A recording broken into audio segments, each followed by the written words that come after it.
The most difficult part about a shuttle mission is getting a whole crew to agree upon a patch or an insignia, and we accomplished that, and we figured we were well on our way. Here we're on launch morning getting suited up. We're in the suit-up room. We run through a thorough check of the suits before we head out to the pad, and that way we preclude any problems with pressurization or anything when we get out in the vehicle. As all crews, we leave the same door and go to the same vehicle with the same folks with us. And it's something that we really look forward to. It's about 6 seconds prior to liftoff, the main engines ignite, and you see all the steam from the water suppression system. On the left, you'll see after the SRBs ignite, the shock wave coming off to the left. There it is. Liftoff, I was pleasantly surprised that I really wasn't thinking of anything other than the systems and making sure the engines were working and all the systems were working properly. There isn't a whole lot of vibration. I was, again, happy to see that. I was able to see all the screens. I felt very well prepared by the training teams. It kind of felt like the simulator with the exception, of course, the acceleration. We had you can see some of the condensation coming off of the vehicle as we fly uphill with a negative angle of attack. Right there.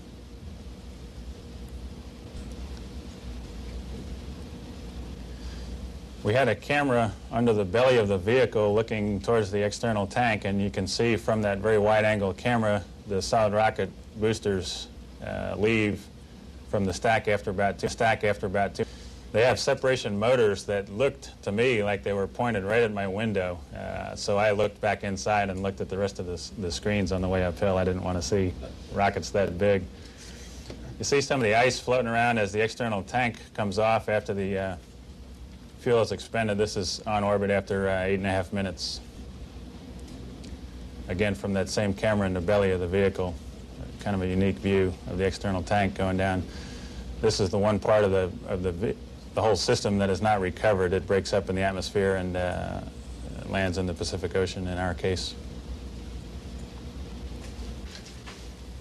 And this is the kind of view you have from the orbit that we finally got to, about 190 miles above the Earth, traveling about 18,000 miles an hour.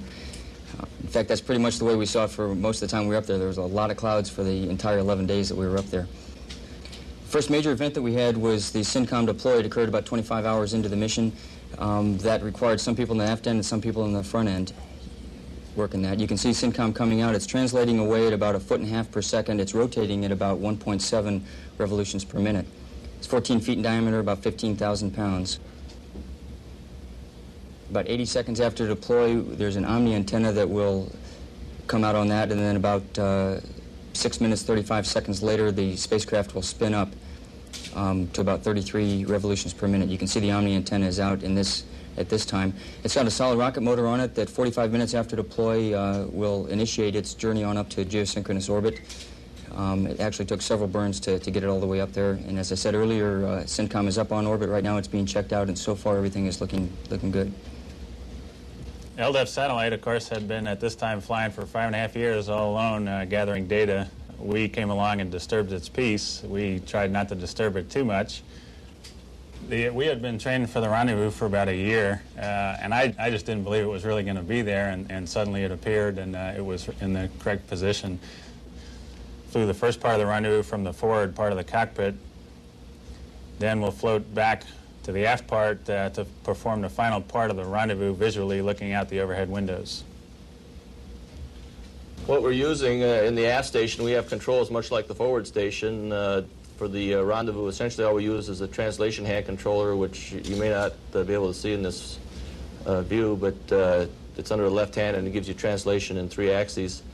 For sighting on it, we have a COAS or a reticle that is placed in the overhead window, and it's right above my head there, and you'll see me peeking through it periodically, but that gives you the ability to fine-tune your alignment.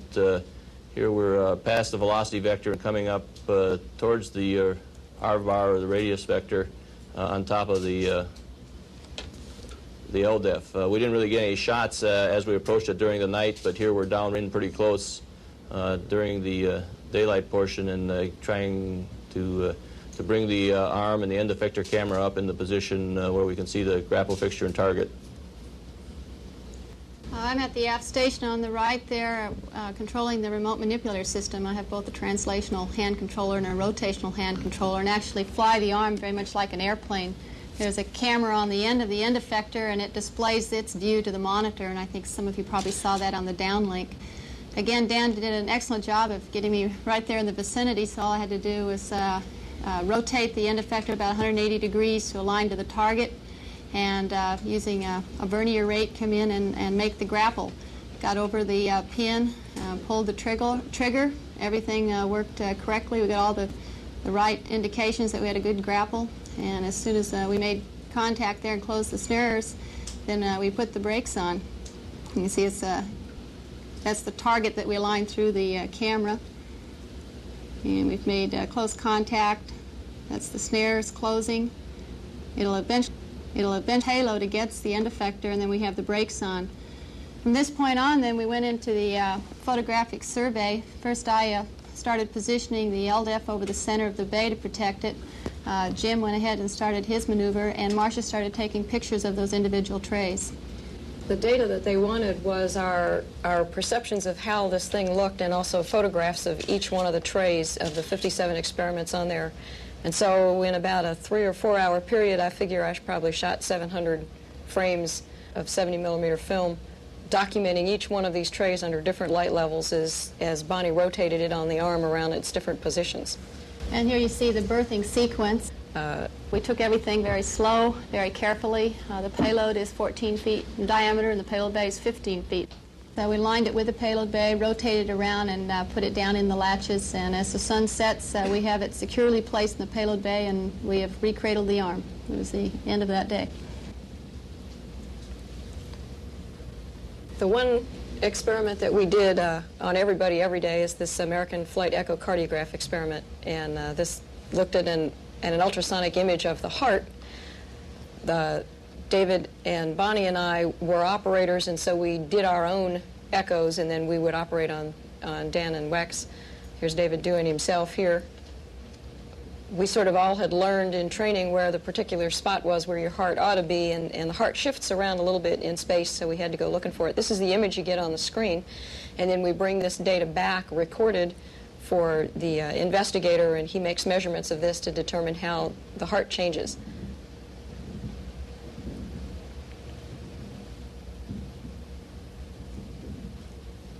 This is me actually inside the lower body negative pressure device. And again, this is an medical experiment that took 3 people to work on. I was just the subject. Bonnie did all the work with pressure regulation, and Marcia here is taking images of my heart. This is a candidate protocol for orthostatic intolerance. This is Dan doing something called delayed type hypersensitivity. That's it's something that is essentially like a TB test that you put on, only there are 72 little needles in there. And it's to determine if the human immune system has a different response in the weightless environment.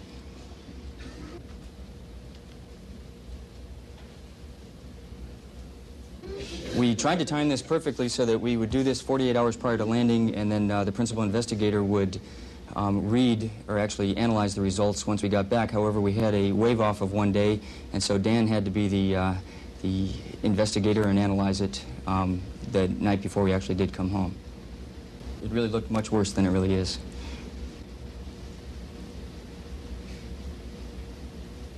This is the interocular pressure measurement DSO. We're measuring the interocular pressure of Bonnie's eyeball right here.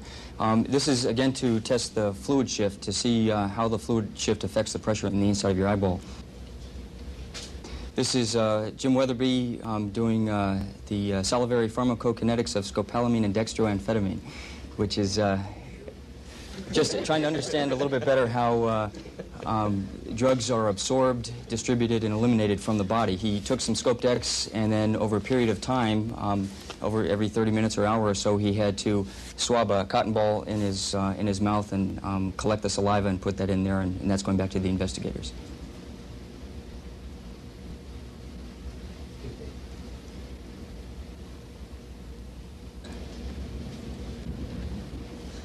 We did have a little bit of in-flight maintenance to do. We found some water down in the bilges one day. We're using the free water disposable system to slurp up some of the water.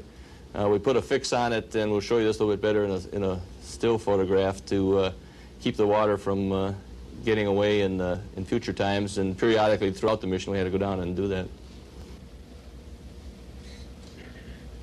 This is the protein crystal growth experiment. And on day one, we activated it and then looked at each of the droplets, and this is how the crystals grow in each one of those droplets there. There's nobody home there. On day last, when we deactivated it, we go back to rephotograph what is growing in the crystals. This is not the normal way one would take pictures of things, but in space it worked fairly well. And now you can see that there is some crystal growth in these droplets. We don't know yet the results of their experiments. The FEA experiment grew a different sort of crystal. It's a fairly large one, and again, we looked at it for disturbances. This is an indium crystal, this whole tube here, and that disturbance is during an RCS burn during the rendezvous. So we brought back a lot of good data about the disturbances in micro-G. And this is an experiment we ran every day or most of the days.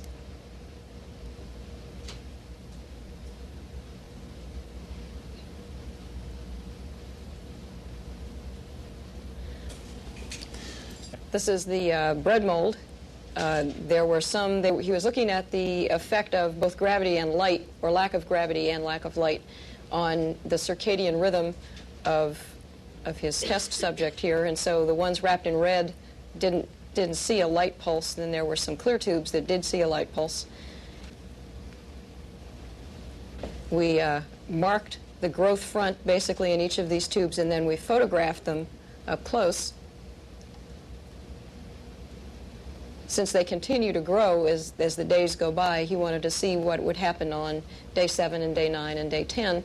And this is basically what it looks like inside. This is 7 days in the life of bread mold. Here, each one of those thick bands is a day, which is about 22 hours for this particular test subject.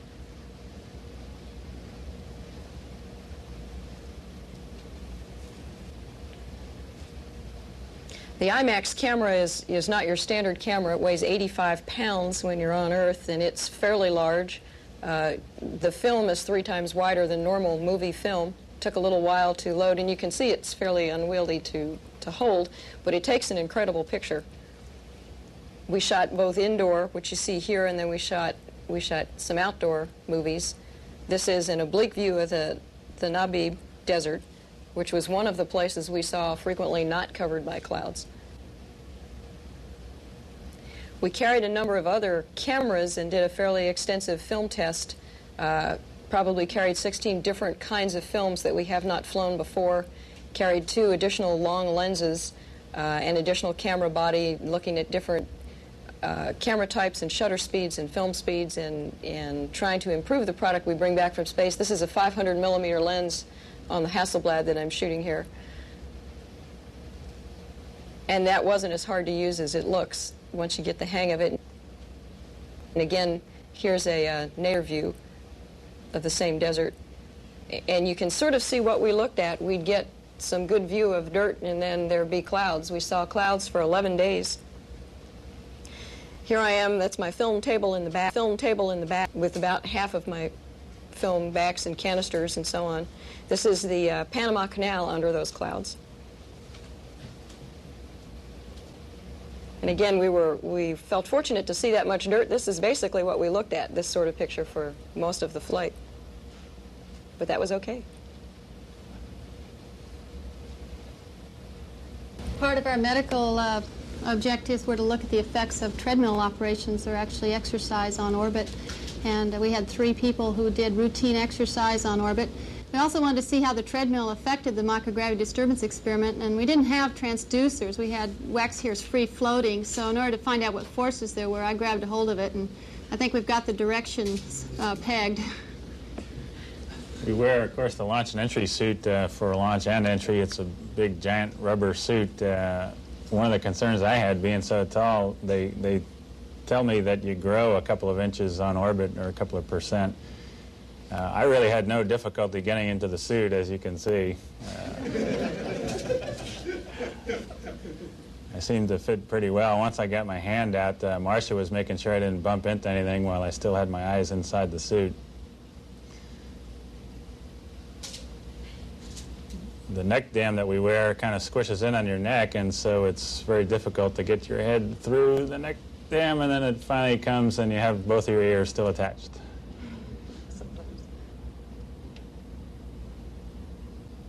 We didn't get any footage during the actual re-entry, but as we crossed the coast of California, they had some high-powered cameras on us that apparently got a couple shots of some RCS jets firing. And then as we got into the Edwards complex, they had an infrared camera that here has picked us up on outer glide slope. And that's, you're probably all familiar with infrared, but it just it senses the heat and not the visual spectrum.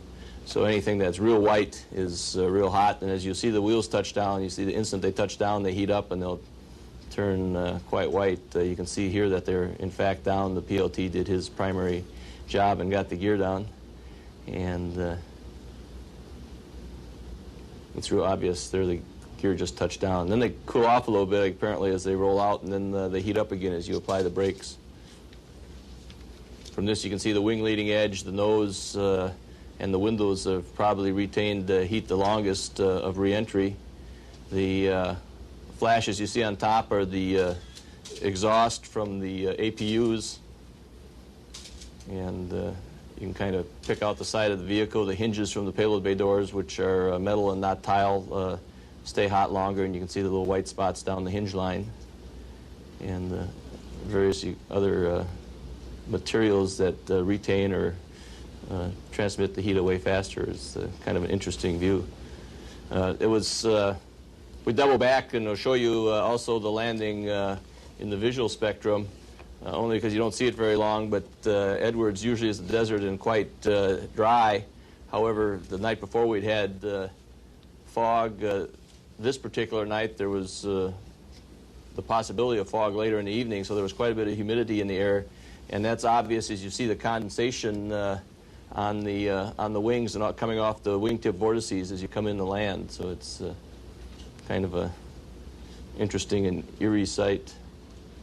It's apparently watching a shuttle land at night is not a great spectator sport because you don't see anything until the last couple seconds as you pop out of the darkness into the light.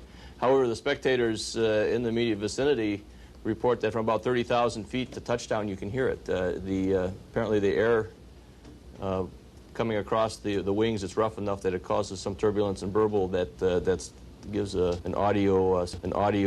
And here we are all still kind of warm. Well, we elected to stay in the suits because it was 32 degrees out and we didn't figure we needed the hassle of trying to get out of those suits and into something else, and since it was cool, it was no problem.